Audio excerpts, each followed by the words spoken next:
gràcies, senyor Morós. I seguidament la senyora Tate Cabré, doctora en Periodisme i Ciències de la Comunicació, que la presentarà la senyora Oriol, soci d'Amics Gaudí de Reus, aquells que feien referència abans, i que la conferència Gaudinisme i Gaudinistes de cap de Tarragona. I que la conferència Gaudinisme i Gaudinistes de cap de Tarragona.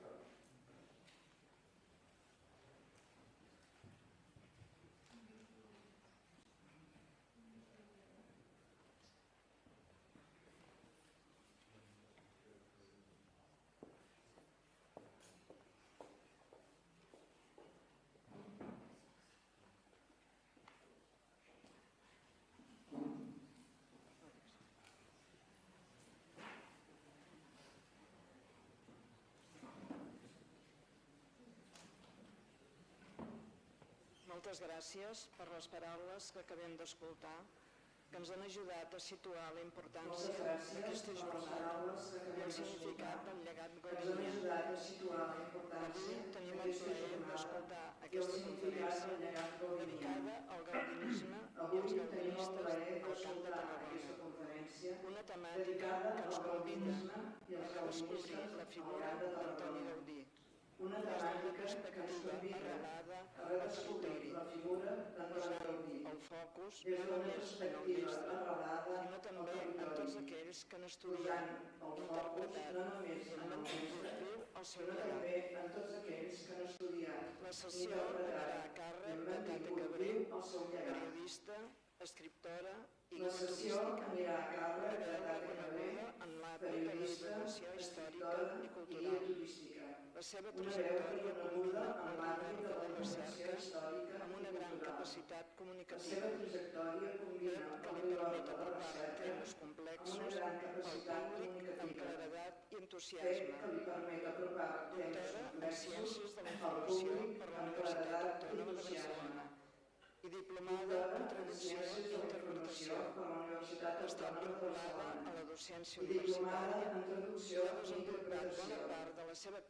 vinculada a la docència universitària i ha desenvolupat bona part de la seva activitat en el camp del turisme cultural i la recerca patrimonial. En les seves publicacions trobareu nombrosos estudis sobre els grans moviments artístics del segle XX, modernisme, noucentisme, racionalisme, i sobre figures destacades com Josep Puig i Cadafalch i el mateix Antoni Gaudí. També ha dedicat una part important de la seva recerca a l'empremta catalana a Cuba, un fenomen dels aprofundint nous vectors d'històries que formen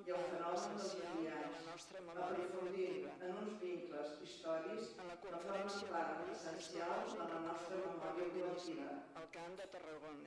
En la conferència d'avui ens proposa un recorregut pel gaudinisme al Camp de Tarragona, i pels gaudinistes que, al llarg del temps, han contribuït a interpretar i projectar l'obra de Gaudí.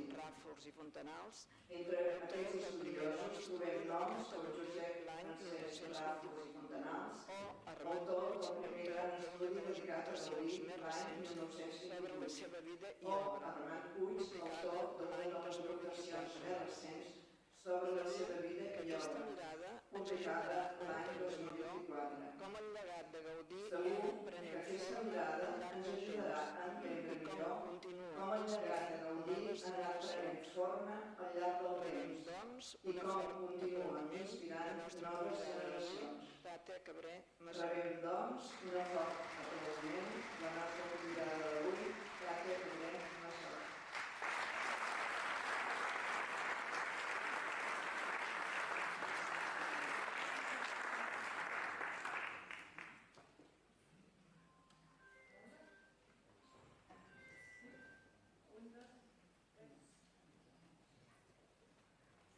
Ho sentiu? Ah, sí, molt bé. Moltes gràcies al Círcul, a la Ciutat de Tarragona. Moltes gràcies al Círcul, a la Ciutat de Tarragona. Gràcies al Círcul, gràcies al senyor Amorós, perquè per mi és un honor omplir una mica el contingut, el contacte tan fabulós que aquest moviment tan ambiciós una mica el contingut que el pacte tan fabulós que un moviment tan ambiciós De fet, és que quadra tant amb tots els valors de Gaudí, com vostè ha dit, que no pot quadrar més, és que és totalment... I moltes gràcies a tots els que heu vingut i sobretot a aquestes senyores que van caracteritzar les d'època, que ens donen molt de color a aquesta tarda de Gaudí. Llavors, jo he preparat una xerrada sobre Gaudí, sobre el gaudinisme i gaudinistes a la demarcació de Tarragona, però he fet aquest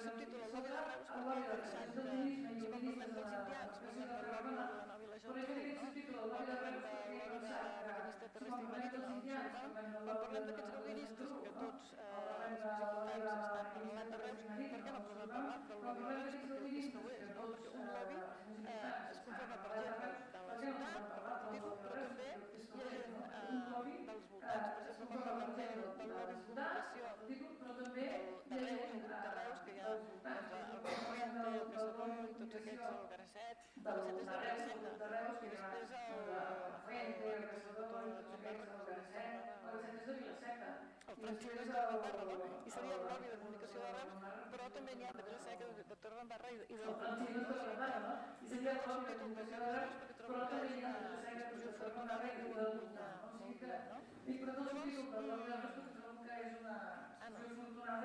punya molt bé, no? Llavors, Ai, SOS. Bueno, farem així. Ara.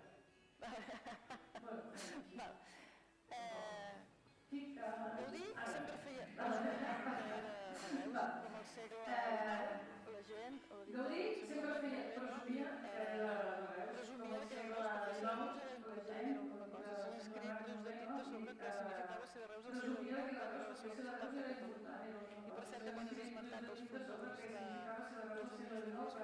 ciutat de Catalunya. I per cert, quan has esmentat els fundadors dels Amics de Reus, el pare de la Belén, presentadora, que va portar els Amics de Reus, va fer cònsols dels Amics de Gaudí per tota Europa. Vaig anar a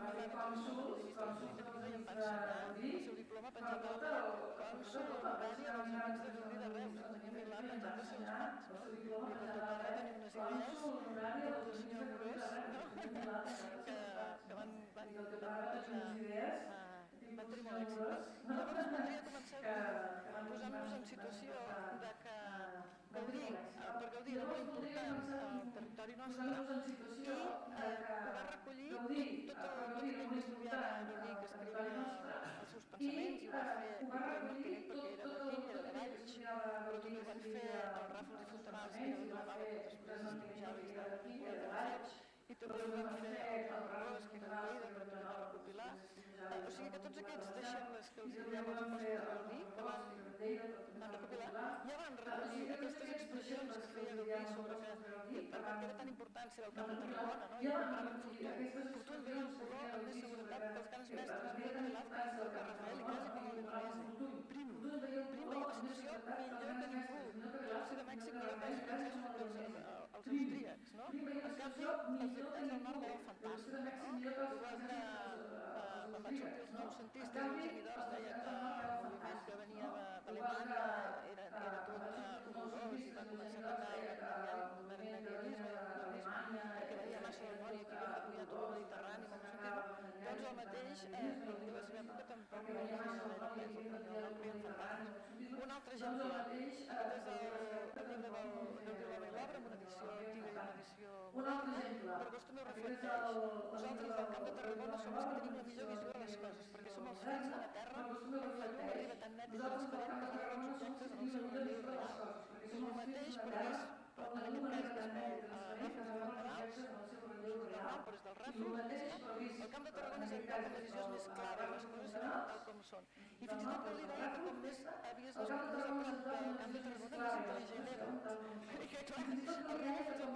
nascut més a prop del Camp de Tarragona, més intel·ligent eres. Perquè clar, arriba fins al paroxisme, però és que ell s'ho creia, Gaudí creia. I llavors comencem a entrar en el territori de l'explotació, doncs tenim els eclesiàstics, tenim els beques, tenim fins i tot el dictaparador de la Sagrada Família que està fent de model del Jesucrist que menja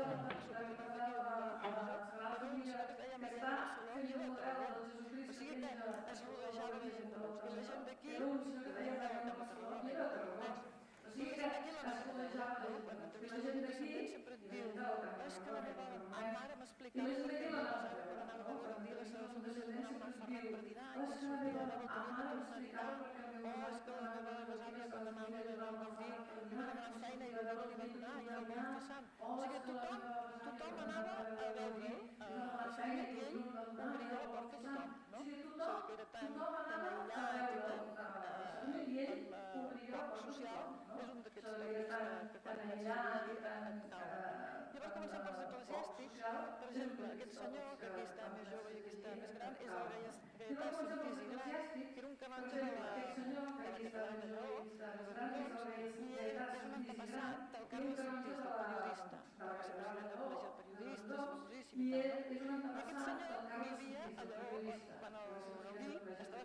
famosíssim i tal, no?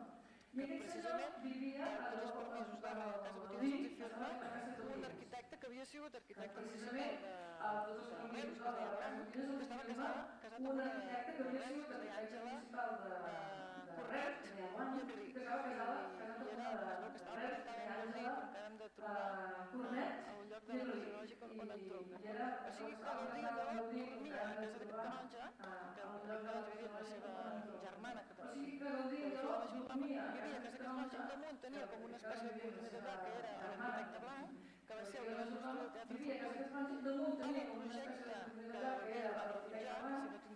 va construir el Teatre Fortuny, amb el projecte que havia rebutjat, si no tindria el Teatre Fortuny de Gaudí, no? O sigui que ja tenia un mini-lobby de gent d'aquí que l'acollia. I Astorga al costat un altre mini-lobby de gent d'aquí hi havia el bisbe Grau, el baptista Grau i de l'Espirós, que eren escotareus i havia sigut el bisbe de Tarragona i després bisbe d'Astorga, que va ser el que va cridar a Gaudí a fer la reforma del monestir d'Astorga. I quan Gaudí va anar allà es va trobar també molt acollit perquè aquest senyor havia portat tota una tropa de capellans del Camp de Tarragona que li feien, havia posat els títols perquè són difícils, però un era el cap de gabinet i l'altre el prior, si no tenien uns títols llargs de 3 línies cada senyor i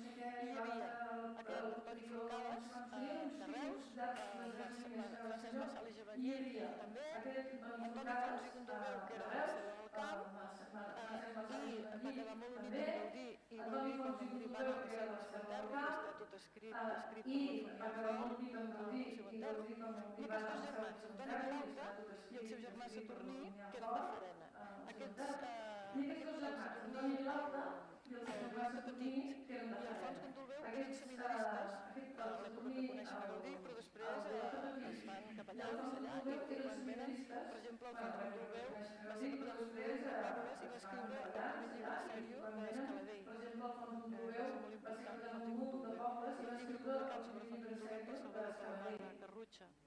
I a part dels eclesiàstics, que he posat els més significatius, però Gaudí tenia amics capellans i eclesiàstics, els artistes. He posat aquí uns quants, Eliu Pasqual, descendent de Cornudella, i també de Vilanova i la Geltrú, per pare i per mare. Eliu Pasqual és el que fa aquells frescos tan bonics a l'entrada al lobby de la Panera. Hi ha tots uns frescos bonics que semblen que estiguis dintre de l'aigua. Eliu Pasqual.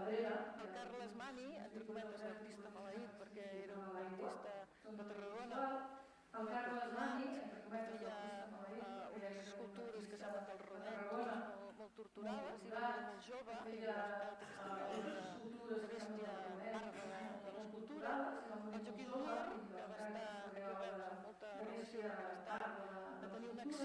El Joaquim Mir, que va estar, aquí ho veus, amb molta relació, va tenir un accident, llavors va morir, el van portar a Paramata, va viure a Paramata diversos anys, i mentre estava a Paramata pintava molts quadres que regalava el doctor Llençó de Paramata, de Reus, hi ha molta obra de Joaquim Mir. Joaquim Mir estimava les muntanyes de Prades, hi ha molta producció del Joaquim Mir al Tarragona, i després amb el Gaudí, perquè aquell quadre que heu ensenyat de la Catedral dels Pobres és del Mir, no? El Ricardo Pisso, resulta que quan era petit era fotolento, i el seu pare, que era director de la Sera del Diari de després de La Vanguardia, no podia amb aquest nen, i veia que tenia talent però que era molt hiperactiu. I li van xufar al Gaudí a la seva família, el nen de 11 anys, li va a la seva família Gaudí, i clar, aquell pobre nen allà, sota la disciplina, Gaudí ja era gran, ja tastava la seva etapa mística, cada vegada que es portava li posava una cleca, el feia girar, llavors a les seves memòries seves aventures amb la seva família. Va fer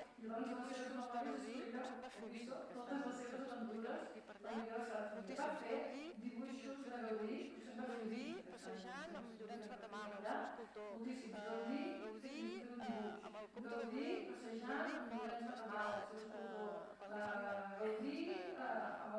de Gaudí mort, estirat, quan li fan la o sigui que hi ha una col·lecció de dibuixos de Gaudí per Opisso, i Opisso també escriu tots els pensaments,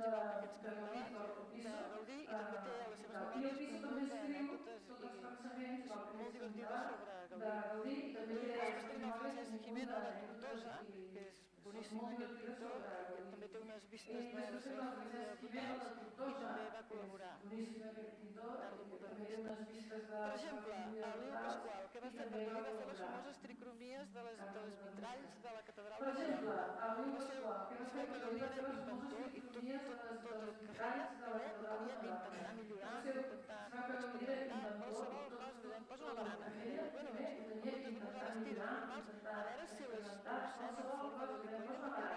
doncs, en comptes de posar les tires normals, a veure si les torcem en forma d'helicoide perquè abans els estiren més bé. Tothom torçant les tires metàl·liques. Tot el que feia tot, li donava 4 voltes abans de portar a la pràctica per veure si podia treure una mica més el suc. I el tema de les vitrines, dels vitralls de Mallorca, va fer el mateix. Va dir, bueno, anem a inventar un altre tipus de vitrall. Llavors va posar 3 vidres de cada color perquè fossin com tricromies, perquè fossin com de reverberació, no? El que va passar és que pesava tant els 3 vidres amb tot l'emplomat que no va ser pràctic, ho van haver de desestimar. Però el Leo Pasqual va ser un dels pintors, juntament amb l'uruguaià, ara no sé el nom, bueno, el típic pintor uruguaià que té al Palau de Sant Jordi, el Torres García, ara, el Torres García, doncs el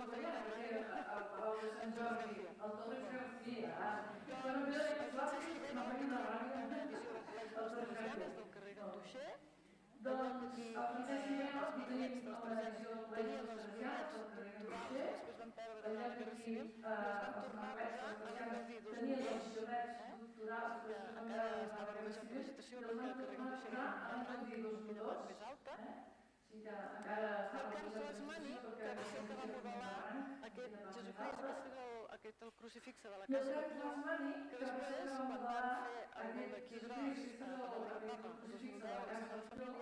després, quan van fer el gol d'aquí gros per l'obra del Papa, el 2010, a la Sagrada Família, van fer el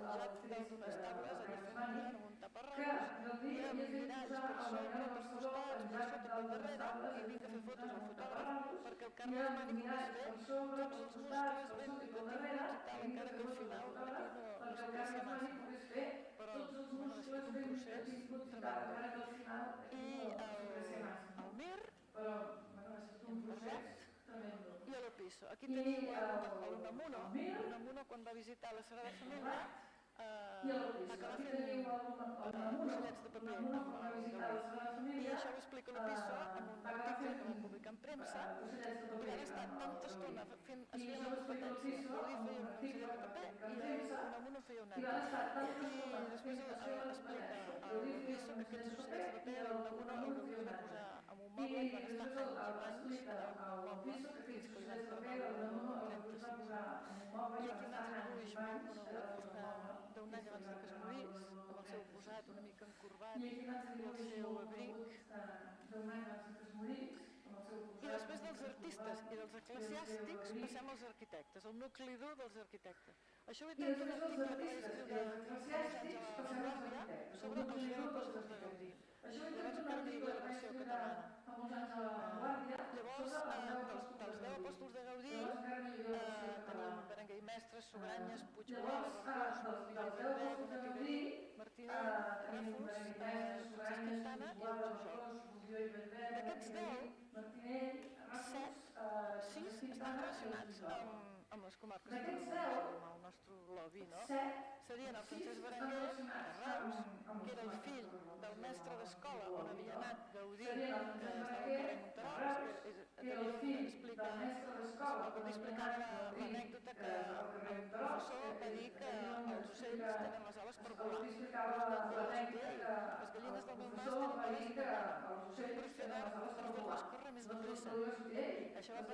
mas tenen ales de pavana. Són per fer-les córrer més de pressa. Això va passar al col·legi de l'escola del Senyor. Després tenim el Víctor Sugranyes, el Domènec Sugranyes, que era tiet del doctor Gras, que sempre venia a totes les xerrades del circ, sempre estava a peu de tots els actes culturals que es feien al voltant del seu tiet i del modernisme, no? I va ser gràcies al doctor Gras que es va salvar el Sol Marc de Salou, una campanya de premsa forta que ells van fer quan treballava al Ràdio de Tarragona. El Domènec Sugranyes, després tenim l'Isidre Puigboada, que és descendent de Barcelona, el Barbós, que és de Lleida, el Rubió, que és de Reus, de Rubió ara veurem algunes obres per refrescar-vos la memòria, el Bonet Garí, descendent de Barcelona, que és el pare que després va ser arquitecte durant tants anys, el Bonet Armengol, i del seu germà, el bisbe Bonet Armengol, que encara és viu i que ha sigut capellà de la parròquia de la seva família durant molts anys fins que era allà al nord, Martinell de Valls, gran arquitecte, pensador, recopilador de molta obra galdiniana, Ràfols, gran Ràfols, sempre trobo que està un poble galdinià importantíssim de la seva Ràfols, autor de l'enciclopèdia Ràfols d'artistes catalans, qualsevol persona de la seva època prefintogràfica ja surt el Ràfols, el compilador de tot el que es va fer de Gaudí, va ser el que corrent va anar a prendre notes dels arxius de Gaudí quan es va morir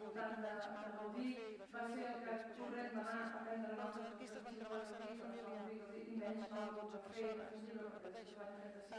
Quan els anarquistes van cremar la Sagrada Família i van matar 12 persones, sempre ho repeteixo, gràcies a una Sagrada Ràfols se sap el poc que se sap de tot el que hi havia a Gaudí. I després Francesc Quintana, que era de Barcelona, i Josep, que era de Tarragona. Però els seus pares eren de la Selva del Camp. Es deia Andreu, es diu Andreu, Jujol i Taverna. O sigui, aquests serien els 6 apòstols més vinculats a Tarragona. Per exemple, coses que tenim aquí, que tots coneixeu, perquè potser no us havíeu associat a l'òrbita de Gaudí, la Verge de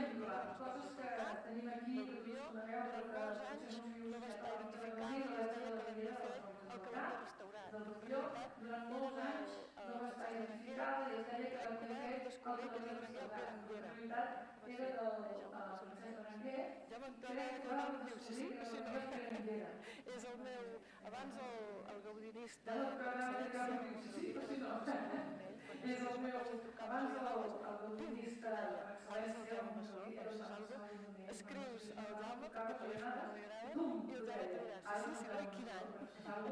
Escrius al Jaume perquè el Berenguer, després els Sugranyes, aquests són els apartaments del Solimar, que va fer quan estaven enderrocar perquè feien pisos, va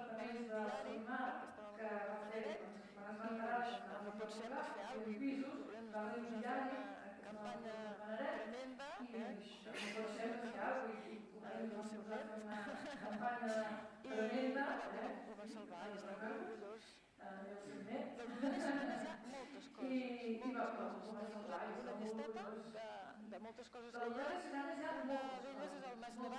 He posat una llisteta de moltes coses que hi ha.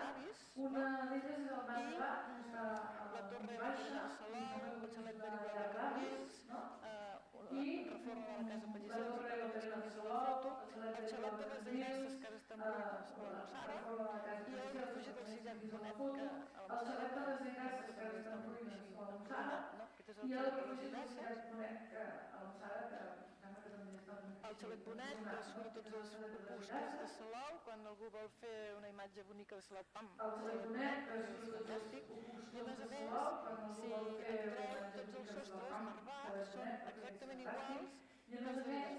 si entreu, tots els sostres marvats són exactament iguals que els de Bellesguard. Perquè quan Gaudí va deixar de treballar a Bellesguard, va continuar Sugranyes, va posar els bancs de mosaic, les guardaries al sostre, uns detalls que són molt, molt sugranyans, més que gaudinians, no? Doncs aquí tenim el xalet Bonet, super xalet Bonet, i la Casa Quadrada o Casa Serra, que està al Raval Santana, que la Casa Quadrada o Casa Serra Pàmies, no?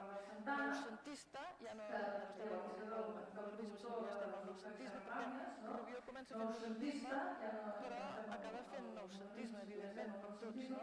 Quan diuen Gaudí és modernista, Gaudí és neobarroc, neohispànic, neogòtic, neoromànic, modernista, noucentista, art déco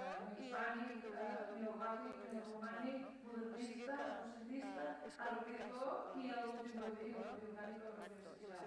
O sigui que és com Picasso, l'artista abstracte, i la seva etapa blava, rosa, expressionista, neoclàssica, no? O sigui que tots aquests que veiem avui no tenen etiqueta, perquè tots fan gaudinisme, però també fan abans i després de Gaudí els seus estils personals. La Fumera de Mas del Perdiu, no sé si encara existeix, perquè quan jo li vaig fer la foto ja estava una mica enrunada, i el dispensari antituberculós del carrer Sant Joan, també ja és postmodernista, el Mas del Perdiu sí que era modernista, però el van vandalitzar, i aquest és el xalet Vilella de Sitges, que allà el coneixen com la casa suïssa, el xalet Vilella, durant la Guerra Civil va acollir nens suïssos exiliats, i llavors allà els de Reus sí, però allà no hi diu, no? I feia part d'aquest èxode de reusencs que quan pujaven de posició social se'n anaven a Sitges, no? Quan fins Vilella també va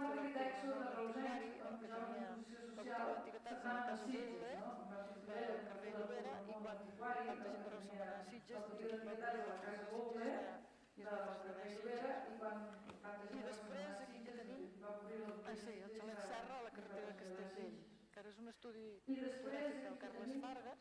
Passem a Martinell, a més de les catedrals del Vi i de molta arquitectònica, Martinell és un gran estudi de Gaudí i, a més, desxifra molt bé la tècnica, perquè ells van experimentar tant amb les catedrals del Vi que si Canyolls, que si tal, doncs Martinell fa molts estudis tècnics que han servit molt per entendre's, no?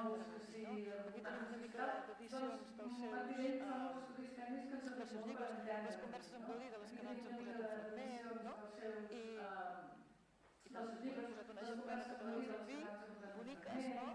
El Pinell de Brai, quasi totes menys un blanc, que és Barberena, i el Museu Arqueològic de Tarragona, que molta gent no sap que és del Martinell, però és de la seva etapa així més clàssica, hi ha la necròpolis, la fàbrica del tabac, i aquesta és la casa de la feligresa d'Ulldecona, que també és molt poc coneguda, però en canvi és preciosa i està a la plaça Major d'Ulldecona. Fas el vermut, i hi ha tots els bars, no? És molt xula, i a més es veu molt que és del Martinell, perquè té aquesta característica del Martinell, que són aquestes tribunes exemptes que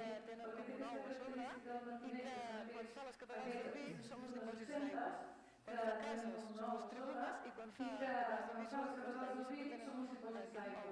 Quan fa cases són les tribunes i quan fa catedrals del Vi són els dipòsits d'aigua, sempre tenen aquest ou aquí damunt. Hi ha vegades que la gent, com per riure del modernisme, diuen és un estil d'ous de Pasqua. Jo penso, hi ha molta honra, perquè la casa dels ous de Jujol de Sant Joan d'Espí, el teatre de l'Iva Figueres amb els ous, aquests ous que posen en lloc, és molt divertit, no? Ser un ous de Pasqua. Un altre, aquest és Cal Garrofa de Sarral, que és una casa d'ambients,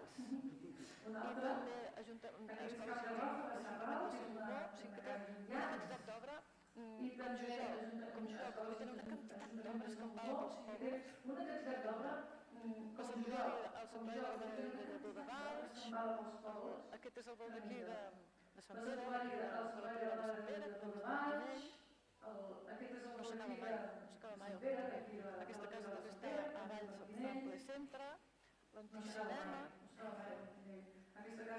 xalet a Carme del Camp que també deu visitar, de Cuba, la casa d'Amigo del Cuber, que és aquella que també abans hi passava la carretera, hi ha una mà que té un cos de dintre, que és la Providència i també és el símbol de la medicina, que és molt polisèmica, no?, aquesta mà. I també està la Sagrada Família, al portal de naixement, Fe, Esperança i Caritat, i a la mà i una vegada vaig sentir bon dia que és un símbol maçònic. Quan un símbol és polisèmic, clar, tothom li treu el suc que dir un bon, no? El Ràfols, el gran Ràfols i Fontanals, aquesta és l'enciclopèdia Ràfols, per tothom que volia ser alguna cosa podia sortir, i en canvi ell era un senyor humil i discret, vivia el major de Sarrià, a Sarrià li deien l'Àngel de Sarrià, perquè era tan bona persona que quan era professor a l'escola d'arquitectura no li posava males notes als alumnes, deia els castigarà la vida i ella perdona a tothom.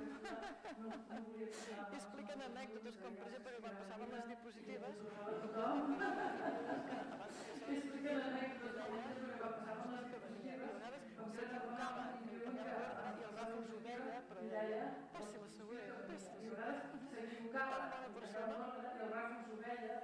Ràfols i Fontanals, que tenim quan era gran, és descendent d'una gran família d'indians de Vilanova i la Geltrú, que es va establir a Tarragona,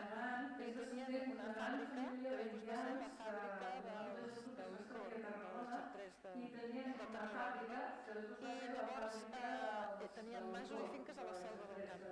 I a ell no li devia tocar cap d'aquests masos, que van casar davant de la defensa agrària. La defensa agrària és aquell teatre i cafè que quan puges de Puig i Ferrer de la Selva, que era a l'esquerra tocant a la plaça del Portal. I com que vivia davant de la defensa agrària, quan es va fer l'edifici de la defensa agrària, el va fer ell. I després també va fer una torre que ja pujant per Xavier a la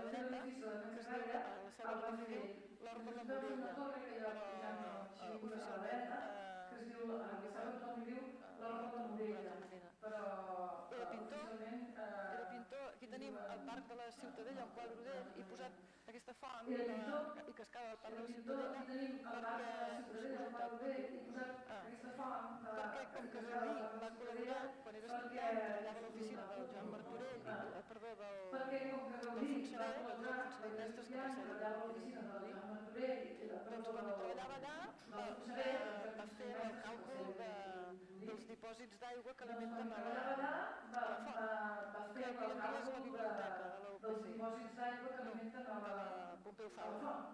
que avui en dia és la biblioteca de la UPC, de la Pompeu Fabra. El pintor, era un gran pintor noucentista, aquí la defensa agrària, aquí la torre de l'Hort de la Morella, Peret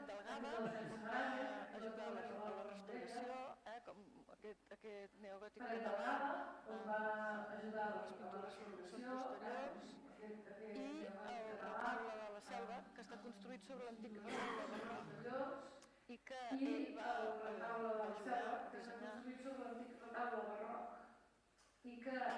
a dissenyar. Jujol també és molt prolífic a totes les comarques de Tarragona, Josep Maria Jujol i Gibert, és molt famós pel Teatre Metropol, però aquí tenim l'església de Montferri, que va deixar inacabada i va col·locar literalment perquè no la podia acabar, però després un capellà de Montferri, que era Pere Gimer, que encara es viu,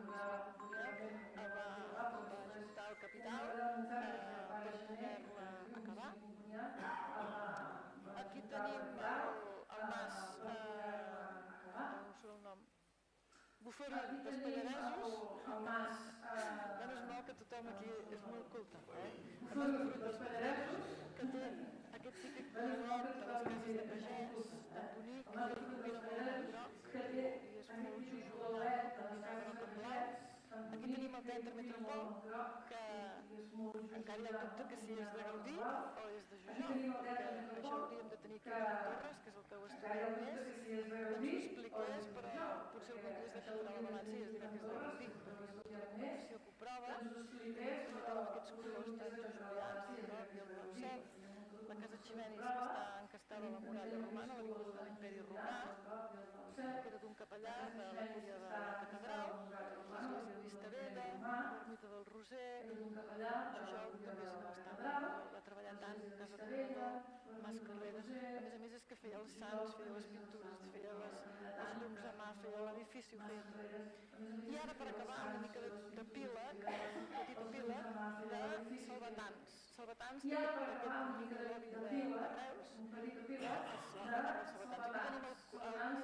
el curs de Gregorià que va fer el pare del Fagó, i tenim en Gaudí, que sempre s'amagava perquè no li agradava figurar, perquè no estava a la seva etapa de total, el Villar, que va fer el català, mossèn Josep Maria Cogul i Monner de la Selva del Camp, que era organista de Santa Maria del Mar, de Barcelona, on es reunien els tarragonins, que els deien els maginets, deien el gremi dels maginets, i es reunien a Santa Maria del Mar, on era organista mossèn Cogul. Mossèn Cogul és el compositor de les Meses de la Misericòrdia. Potser és la nostra mare. Tenim a gran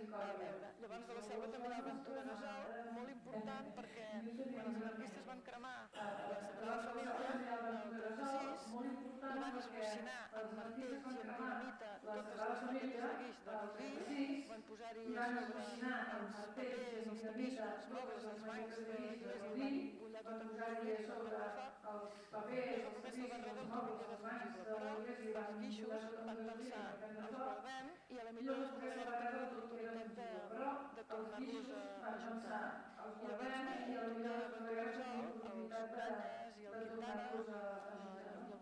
I llavors van tocar Ventura Gasol, els Subranyes i el Quintana, i el Bonet Garí i la Rafa que els captaven, i Ventura Gasol els va enviar a la brigada de l'Ajuntament i llavors van amuntonar tots els trossets de guix i van tapiar-ho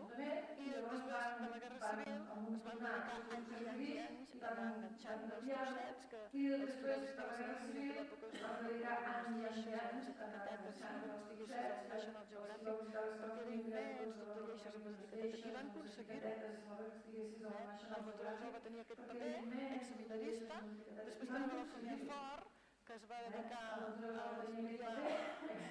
el projecte de Gaudí, Rivera i Eduard Torra, que l'he esmentat abans, per la construcció del poblet, i també va biografiar Ventura Gasol. La família Fort és el que escriu en les seves memòries com ell recorda la visita de Gaudí a la Seu el 1914 quan ve a l'enterro del mossèn Fons i Montolveu, que s'havia mort bastant jove i que havia conegut a Gaudí a Astorga. I llavors arribem a aquest altre Salvatà, el Ràfol al Ràfols, aquesta signatura de Gaudí, que és d'una targeta, era una targeta que la tenia mossèn Fons Contibueu, i llavors els seus descendents, els seus Fons Gaudí de Reus, ens van deixar aquesta targeta per fer la cançó d'Ir Gaudí, que va ser una sèrie d'articles que vaig fer el 2002 a La Vanguardia, i em van deixar aquesta targeta que és el polític de la sèrie. I després tenim el mossèn Armand Puig, que aquest any és el tindrem aquí a Reus perquè és el pregoner de Setmana Santa. Aquesta setmana està per Gaudí a Reus donant una conferència, és molt prolífic, no? De moment té aquests 3 llibres de Gaudí, una conferència, i és molt prolífic, que està escrit a 4 mans amb el Bonet i Armengol, l'arquitecte de la Sagrada Família, i després té la Sagrada Família segons Gaudí, i aquesta biografia ara l'està ampliant i en sortirà una nova edició. Aquesta té com 400 cites i la nova edició té 1.500, i ara es traurà durant aquest any, durant l'any Gaudí, i m'ha demanat que li faci la presentació a la Sagrada Família el 24 de maig. Se suposa que el 24 de maig ja estarà acabant. I avui en dia tenim els gaudinistes que estan en actiu, tenim el Jaume Massó, que el tenim aquí davant, tenim el Joan Torres, que és el gran especialista en teatre Metropol de Tarragona, la Teresa Pilar in memoriam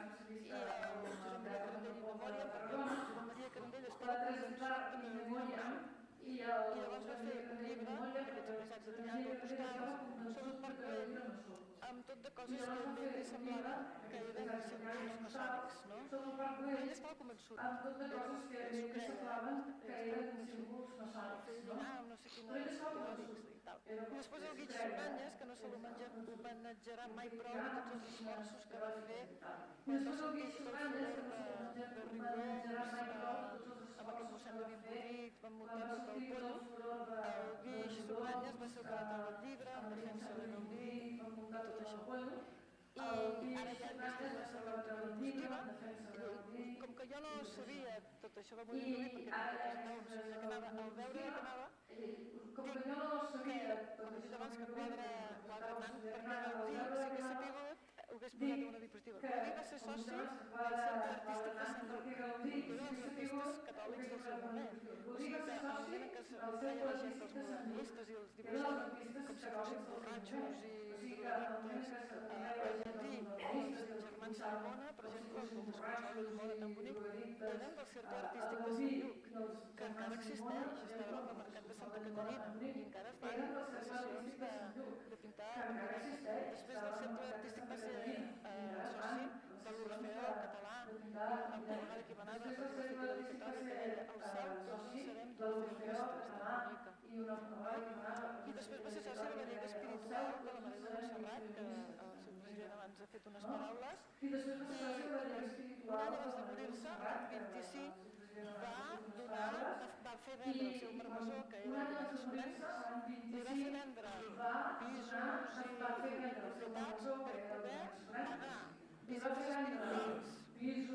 espirituals que és la visita espiritual com l'oració de la Lliga Espiritual de la Mare de Déu de Montserrat, no? En honor de la seva mare. O sigui que fins abans de morir-se, un any abans de morir-se, Gaudí estava superactiu amb totes aquestes entitats catòliques, aquestes institucions, perquè el seu era la tradició, la identitat, i ja hem explicat els números que van de tenir, va presentar una nit per poder parlar en castellà quan hi havia un agutzil que li deia «Habla-me cristiano», no? I ell va dir «Parla la llengua que posem passat», si es va anar a parlar en castellà i ho va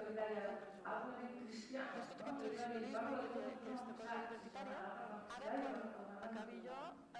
És tot aquest tradicionalisme i aquesta cosa identitària. Ara, quan acabi jo, ens farem un recital que trobo que va molt lligat, no? Tenim els organitzadors perquè ens farem un recital precisament amb Trinca, amb aquest tipus de música tradicional catalana. Per la meva part, donar-vos les gràcies per la vostra assistència i la vostra paciència i fins a la propera. Per la meva part, donar-vos les gràcies per la vostra assistència i la vostra paciència i fins a la propera.